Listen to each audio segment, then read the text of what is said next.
ರಾಜ್ಯದಲ್ಲಿ ನಾಯಕತ್ವ ಬದಲಾವಣೆ ಹಾಗೂ ಕುರ್ಚಿ ಕಾದಾಟದ ಚರ್ಚೆ ಮತ್ತೆ ಜೋರಾಗ್ತಿದೆ. ಇದರ ನಡುವೆ ಇದೀಗ ಗೃಹ ಸಚಿವ ಪರಮೇಶ್ವರ್ ಪರ ಸ್ವಾಮೀಜಿಗಳು ಧ್ವನಿ ಎತ್ತಿದ್ದಾರೆ.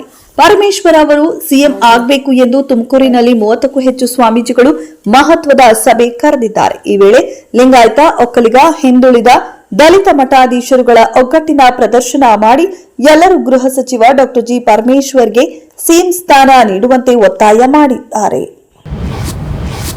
ಕಲೆಕ್ಷನ್ ಕಿಂಗ್ ಅಂದ್ರೆ ಅದು ಬಿವೈ ವಿಜಯೇಂದ್ರ ಅವರ ಕಲೆಕ್ಷನ್, ಅವರ ಟ್ರಾನ್ಸ್ಫರ್ ಎಲ್ಲ ಬಿಚ್ಚಿ ಇಡಬೇಕಾ ಎಂದು ಉಪಮುಖ್ಯಮಂತ್ರಿ ಡಿಕೆ ಶಿವಕುಮಾರ್ ಗರಂ ಆದರು.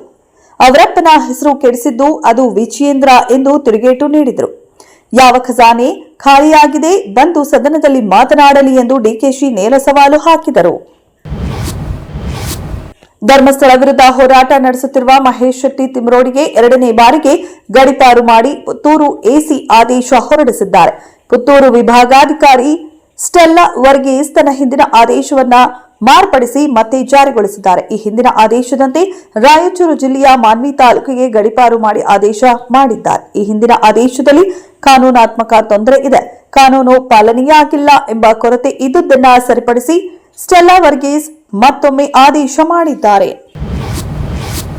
ಮುಂದಿನ ವರ್ಷ ರಾಷ್ಟ್ರೀಯ ಜನಗಣತಿ ಆರಂಭವಾಗಲಿದ್ದು, ಸರ್ಕಾರಿ ಶಾಲಾ ಶಿಕ್ಷಕರನ್ನ ಗಣತಿ ಕಾರ್ಯಕ್ಕೆ ಕಳುಹಿಸಲು ವೈಯಕ್ತಿಕವಾಗಿ ಇಷ್ಟ ಇಲ್ಲ ಎಂದು ಶಾಲಾ ಶಿಕ್ಷಣ ಮತ್ತು ಸಾಕ್ಷರತಾ ಸಚಿವ ಮಧು ಬಂಗಾರಪ್ಪ ವಿಧಾನಸಭೆಗೆ ತಿಳಿಸಿದರು.